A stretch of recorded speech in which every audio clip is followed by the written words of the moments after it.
Back to routine வந்தாச்சு. இன்னைக்கு Monday எங்கள் வீட்டில் காலையில் பிரேக்ஃபாஸ்ட் அண்ட் லஞ்ச் ரெண்டுமே நான் என்ன ப்ரிப்பேர் பண்ணேன்னு சொல்லிட்டு பார்க்கலாமா? காலையில் பிரேக்ஃபாஸ்ட்டுக்கு இன்னைக்கு புதினா சட்னி தான். நான் எழுந்து வரதுக்கு முன்னாடி பார்த்தீங்கன்னா ஹஸ்பண்ட் சத்து மாவு கஞ்சி ரெடி பண்ணி வச்சுருந்தாரு. ஸோ காலையில் பிரேக்ஃபாஸ்ட்டுக்கு இன்னைக்கு பையனுக்கு அதுதான் வந்து கொடுத்து விட போகிறேன். இன்னைக்கு புதினா சட்னியில் தேங்காயும் உளுந்து மட்டும்தான் சேர்த்துருந்தேன்.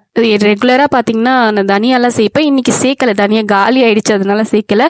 உளுந்து வச்சு சேர்த்தாலும் ரொம்பவே சூப்பராக இருக்கும்.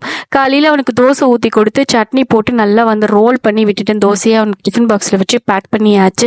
அவன் கிளம்புனதுமே முதல் வேலையாக பார்த்தீங்கன்னா நானும் ஏதாவது சாப்பிட்டுடுவேன். சாப்பிட்டு முடிச்சுட்டு தான் லஞ்ச் வந்து செய்யவே ஆரம்பிப்பேன். டே டு டேலேருந்து ரீசெண்டாக வாங்கிட்டு வந்த செடிக்கு பார்த்தீங்கன்னா இந்த அரிசி வாஷ் பண்ண தண்ணி தான் சேர்த்துருந்தேன். இந்த மாதிரி செடிக்கு அரிசி வாஷ் பண்ண தண்ணி, அதுக்கப்புறம் வெஜிடபிள் வாஷ் பண்ண தண்ணியெல்லாம் சேர்த்தோன்னா நல்லாவே செடி வளரும். ட்ரை பண்ணி பாருங்கள். இன்றைக்கி வாழைத்தண்டு கூட்டும் அப்புறம் பாவக்காய் பொரியலும் தான் வந்து ப்ரிப்பேர் பண்ணியிருந்தேன். இந்த காம்பினேஷன் ரொம்பவே சூப்பராக இருக்கும். ட்ரை பண்ணியிருந்தீங்கன்னா எப்படி இருக்குது அப்படின்னு சொல்லிட்டு சொல்லுங்கள். எங்களுக்கு ரொம்பவே